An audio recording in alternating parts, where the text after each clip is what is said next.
Welcome to The Virtual Shift, a show looking at the seismic changes happening in healthcare with virtual care at the epicenter. Join me and my guests as we look at key cultural and policy shifts impacting how providers, payers, and patients connect, as well as how care is being reimagined both for today and the future. Hello, and thanks for tuning in today. I'm your host, Tom Foley. You can learn more about this show by visiting the program on healthcarenowradio.com, and be sure to follow me on LinkedIn, Twitter at FoleyTom, and the hashtag The Virtual Shift. Today we have a great guest on, Dean DeBiase. He is the chairman of Reboot Partners and Revive. Dean, welcome to the program. Good to see you. Dean, what introduced us is an article that you wrote for Forbes magazine. The title of it was Health and Wellness Disruption Gets Personal. And it talks about the transformation of the delivery of care model. So I really liked some of the points that you made. And so I thought, hey, the virtual shift is all about transformation. I wanted to bring you on. Before we get into the article and some of the points, interesting points that you make, can you tell us a little bit more about yourself? Sure. I have a company called Reboot Partners, and we do a bunch of things. One is to help large corporations, some of the biggest in the world, partner with startups all over the world. So we call that program Dancing with Startups. It's kind of fun. And the other half of Reboot is helping emerging growth companies grow. So I'll either step in as a board member or chairman or just help them on the side. I used to do it in a CEO role. So they used to call me a serial CEO. So I've done about a dozen, Silicon Valley companies where I'll come in, reboot them, take them public, take them to an exit typically. And now I just kind of do it in more advisory roles, do a lot of public speaking. Got a pretty popular podcast called The Reboot Chronicles. We should probably collaborate on that someday, and teach at Kellogg Northwestern as well. Interesting. So health and wellness disruption gets personal. Tell us a little bit about it, but what motivated you to write the article in and of itself? It was more of a personal thing. So I have a column in Forbes where I just write about rebooting companies and industries. So it's not always about health, but I do lately been doing a lot of health, beauty, and wellness interviews on the Reboot Chronicles podcast. So this grew out of an interview I did with the CEO of a little company called Femtech Health, who is rolling up a variety of health-based companies, everything from data to care to diagnostics to AI, all kinds of crazy things. And he is developing this company only for female women's care. So I found it fascinating that Femtech is doing this. And then as I started researching all the other companies that are kind of nibbling away at the healthcare space, whether it's value-based or just niche or holistic or preventative, there are hundreds and hundreds of companies kind of coming through the startup ecosystem as it is. And so I, published the podcast. I always put up an article on LinkedIn, got a ton of feedback on it, like personal feedback, especially from women that were very fascinated by it. And so I thought, well, occasionally I'll convert them into Forbes articles if I'm in the mood. So I thought, let's convert this one. And the headline really switched from a profile about femtech to what the hell is going on in the industry right now, and specifically, what are the big dogs doing? So that was kind of like the headline. It's like, and the big dogs in this case in healthcare, I'm calling the unusual suspects. So it's I call it WACT, WWACT. So it's Walgreens, Walmart, Amazon, and CVS. The T is Target, but they're not really, as since they've done their relationship with CVS. CVS is pretty much running those operations. And it was really about the transformation of primary care into retail. So that's kind of how I merged it all together. And so it's really an article about the big dogs versus the startups. So if you look at the big dogs on one side, that's like, what are they going to do to transform or control or do the doc in the box kind of healthcare? And then what are all the other little companies doing to either compete with that or quite frankly be a part of that as a partner network? So some companies I bring up in that discussion are things like Better Health. Femtech, of course, is one. Viome is one from a diagnostics point of view. Revive is one from personalization. And another one called Home Thrive, which is in-home care. And there's dozens of those, everything from rural to older people to, you name it. You probably talked about a lot of those in the program. So that was only like last week, and I've just received a ton of feedback about that. About people found it enlightening, but really it was more about the diametrically opposed of, who's going to win, the little guys or the big dogs? And I said, it doesn't matter. In a world where we're dancing with startups, they're all going to either collaborate or continue their acquisition trail. So that's how the article opened up. If you want, I can kind of touch on that, because it was really about what specifically is CVS and Amazon and Walmart and Walgreens doing. And basically, these guys are spending billions of dollars and are about to spend billions more on this, a bidding war, if you will, actually, on the next generation of primary care. And some of it's good, I think. Some of it's from access Do you point think of view. that the Walmarts and the CVSs of the world can transform healthcare, or is it they're just knocking off the small guy because they got a big brand and a huge presence? Well, that's the big question. I used to say $64,000 question, but no one knows what that means anymore. You probably do. I remember that. Yeah. So it's, in some cases they can, if they choose to. In other cases, I've always been, rooting for the small guys, because that's, the companies I get involved in and invest in. It's all about how do they disrupt the disruptive disruptors. So if the big guys are trying to disrupt an industry, it's interesting to see, whether they can do it quickly or not. So I think some of them will. Amazon might. But let's look at some of the stats. So CVS, an incredible story, right? They bought Aetna for almost $70 billion. They bought Caremark, and just recently, or most recently, I guess, is Signify Health for about four. Right now, they're talking about buying them, and that's probably valued at anywhere from $4 billion on up, just on their market stats. So that's kind of a play into value-based versus just get people to come into the clinics. So I found that interesting. Whereas Amazon, as you know, they bought PillPack and converted the name, of course, but their acquisition of One Medical, which was the highlight of the headline of the article, for $4 billion, which is not a lot of money for Amazon. That's a fascinating move. Walmart, I think, probably has to step up their game a little bit. So they bought, MeMD, but it was a tiny transaction before all this noise and competition heated up, under 10 million. But they need to do what I call the build, buy, borrow exercise, probably a little better. So this is what I teach at Kellogg's. Like, should you build something yourself? Clinics and stores, should you buy it, acquire something big like One Medical, or should you borrow, which is partnering? So I think they should do all three of those, because they probably need to get to scale faster. You're down here in Florida. They've opened up some centers down here, and they probably could do that on their own without really buying something big. Whereas Walgreens found that they should probably do deals with companies like Corcentrix. That was about a $300 million deal. And then VillageMD, I think so far, they put in $5 billion into that. So these guys are spending a lot of money to make big bets on, what is your question, to get more people to come into stores for primary care because they're already there. Yeah, but how do you actually take that to the next level? I think the pandemic. So if I could, Sure. the challenge there is, it sounds to me like it's more Storefronts, in-home, and virtual. So Yes. There's a mixture of all three. So at the end of the day, I'm trying to figure out who is the player, who's the transformer that ultimately is going to help me get to a better state of wellness. Going into a minute clinic because I have easy access to that doesn't seem to me like the transformer. But coming to my home or monitoring me, my audience hears many times the average Medicare patient, 5 chronic conditions, sees 9 different doctors. The CMS indicates that they're only in front of their doctor 15 hours in a given year. The question is, what happens the other 8,745 hours? That's really where change is made. Exactly. So a consumer, how do I engage the consumer in the idea of achieving better wellness? That said, we have some industry problems, and CVS and Walgreens, right? 50% of all scripts written, some have different numbers, but 50% of all scripts ever written are never filled. That means the patient isn't engaged. I go to the problem of getting diagnosed, going to the doctor, getting diagnosed, getting the meds, the therapy, prescribed therapy, but I ignore it. So the question is the transformation of healthcare a brick and mortar issue, or is it a consumer, a behavioral change issue? Exactly. And there's no easy answer to that, because we're only in the first inning or the first quarter, depending on what game you like or period, if you like hockey.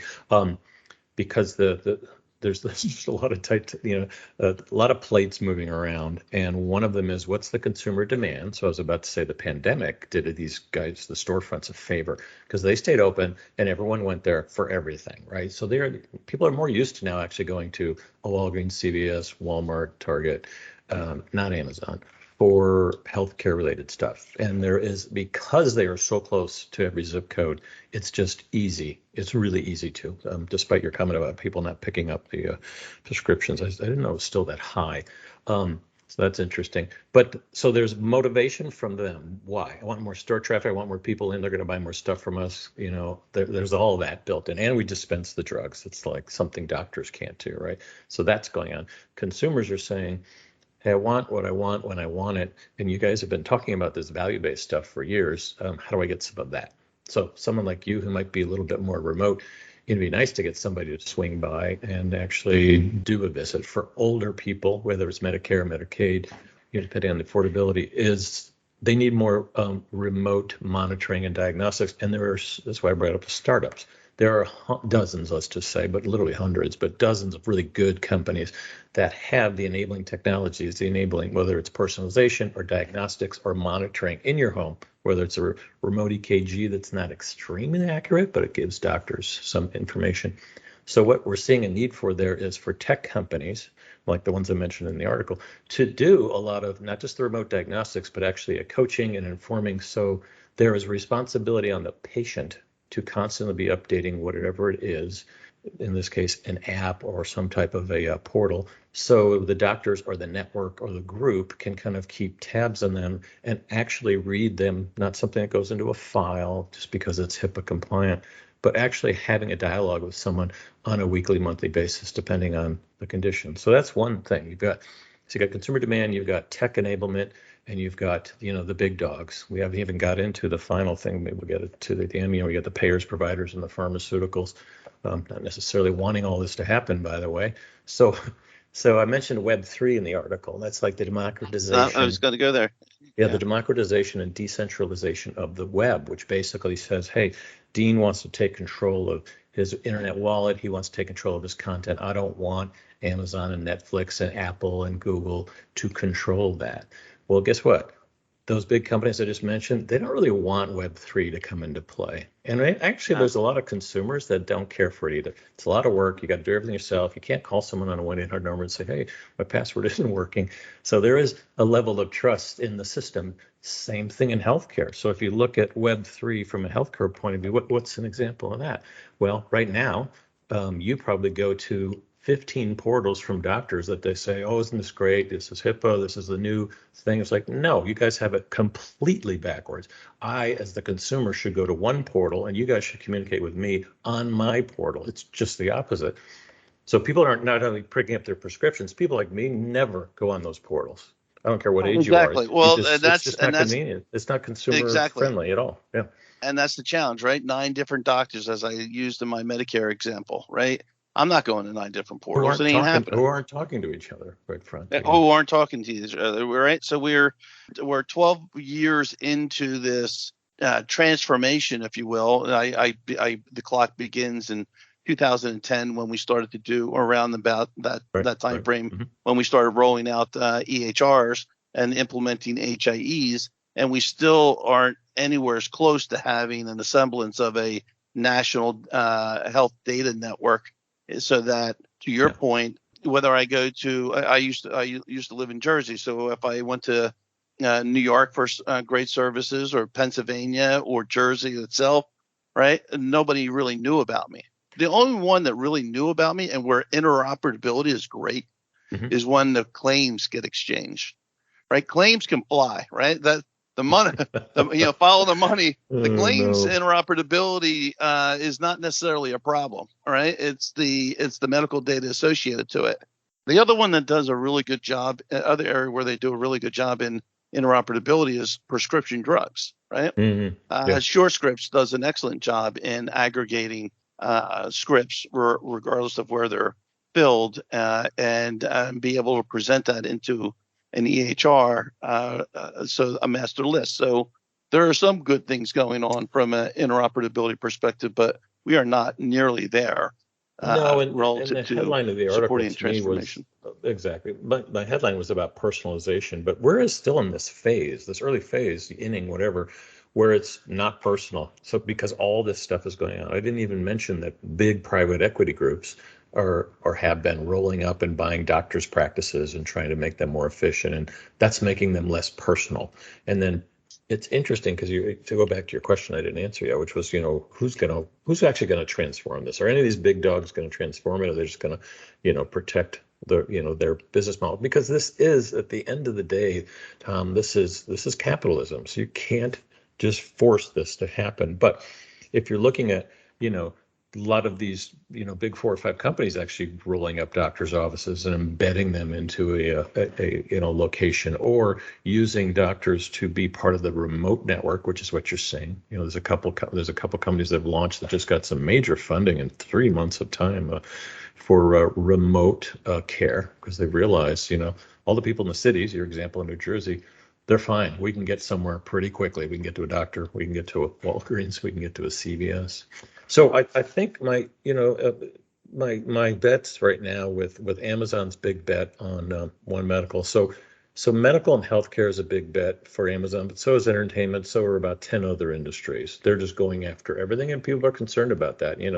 I've got Alexa in my house. I've got the iRobot now, keeping an eye on what I'm doing. It's like too much data, too much information. Some people are going to disassociate with that a little bit, right? Where there's other people that really don't care. They're just going to say, hey, the One Medical is totally separate. I'm not worried about data. Others are very location centric. They're used to getting in a car or walking down the street. So the idea of primary care to Walmart, Walgreens, or CVS, which is within 10 miles of most consumers in the US, it's very attractive for primary care. And one of the things that concerns me is primary care annual visits have pretty much turned into, hi, how you doing? How you feeling? Let's take some blood work and some vitals, and you're out of there. There isn't a lot of personal touch anymore. So that to me is the bad news. You'll see more of that in clinics like this. It'll be like the nameless person that saw you, right? Versus Dr. John, who was always taking care of you in New Jersey. So couple that with the technology coming in, it's like, okay, so if that trend's going to happen, then how do we use technology from the companies I mentioned, and there are dozens of others, to actually make it more personal? So that was the point. It's this perfect landscape that has to come together. In other words, the big dogs now have to start working with a lot of the little boys to create this next generation platform and services. So value-based turns into something that actually has more value and gives consumers more power in a Web3 sort of way, lets them own their own information, lets them see their own diagnostics. It's always a mystery. It's like I did some lab work, I don't know, a few weeks ago, just unnecessary. The doctor thought I should do it, and I knew I was fine, right? But I still haven't seen it. The doctor got it, but I don't know where it is. Most people feel that way. We don't know where is our data. Yeah. I'm a believer that we really need to redefine value. We have a definition of You're value-based right. care, but we provide remote patient monitoring and chronic Right. care management, right? And to your point, it's really about the personalization. It's the engagement. It's the fulfilling of what happens in that 8,745 hours. Patients respond when you engage, and quite frankly, sometimes they're just not. They're not their own advocate. A lot of people are lucky where they have advocates to help them and navigate their 84-year-old mother-in-law or 82-year-old mother through the health system. But a lot of people aren't so fortunate. And so the point there being is, if I'm able to monitor you and I'm able to engage you, it's because it's not just about monitoring. I'll get you a blood pressure cuff and measure your pulse ox, right? That's good. We know that, but it's really about a combination of the monitoring and the programming, moving you along that continuum of awareness to wellness. You were just diagnosed with diabetes. How do I get to remission? Some people don't believe that diabetes can be put into remission. There's certainly digital therapeutics that disprove that notion. But the point there being is that how do I move this patient? It's not just about drug therapy. I'll continue to take my drugs, right?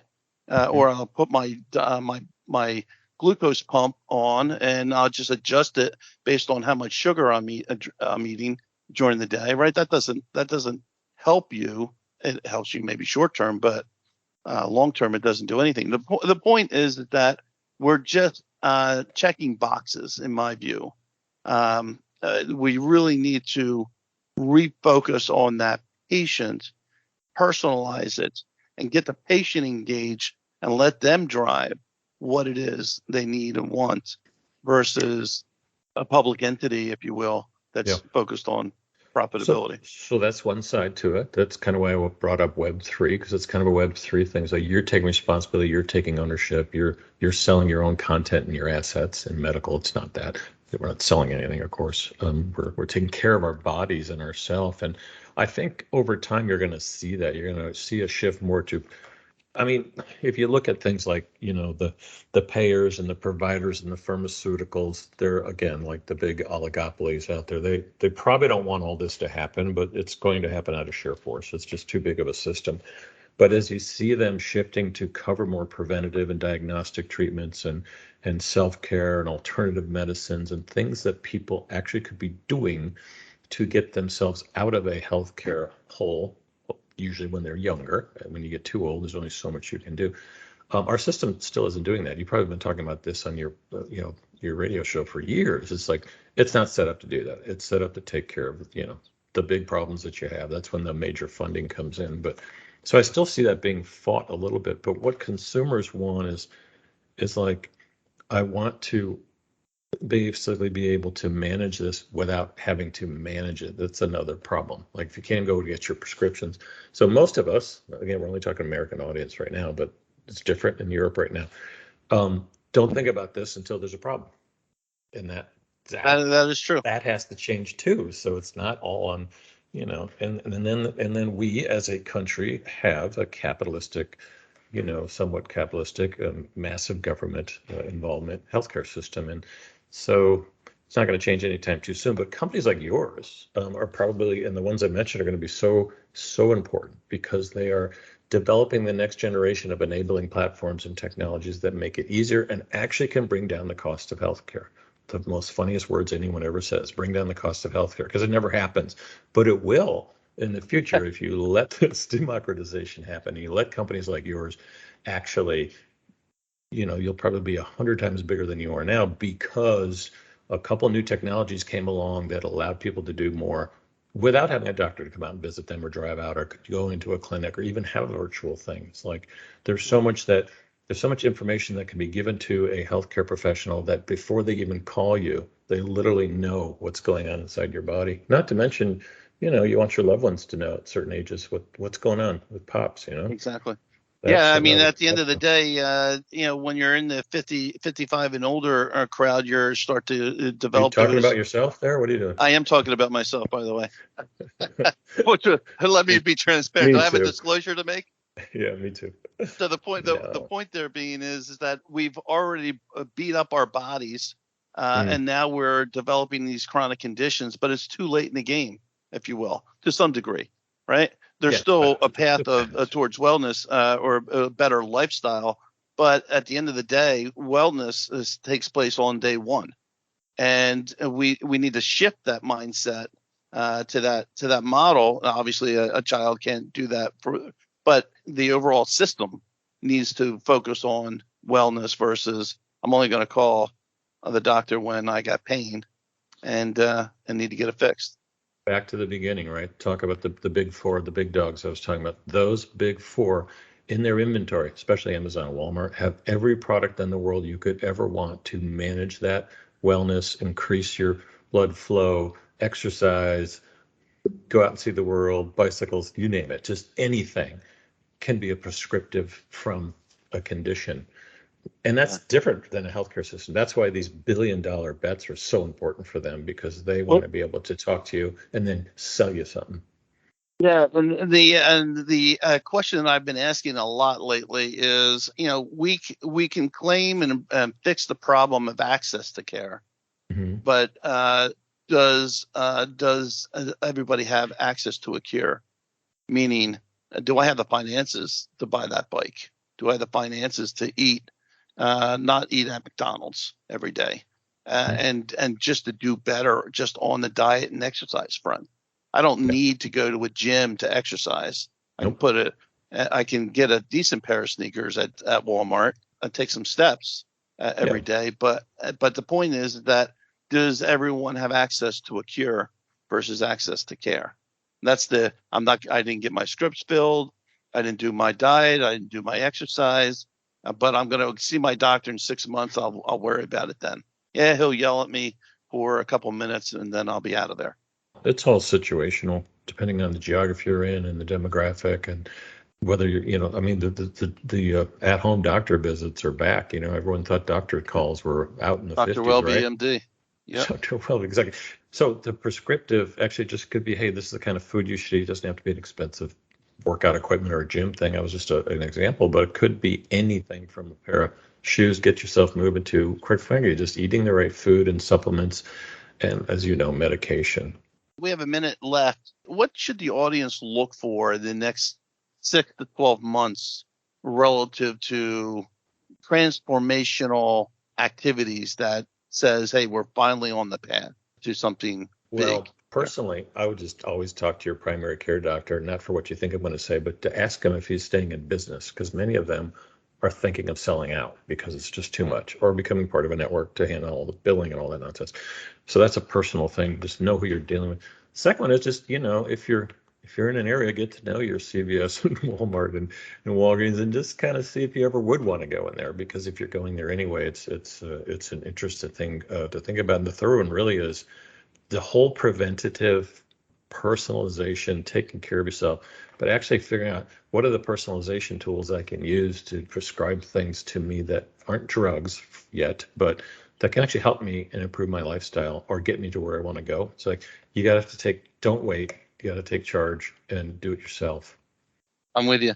At the end of the day, personalization starts with the person. And the more that they're empowered to take control, I think that is really what's going to drive the transformation.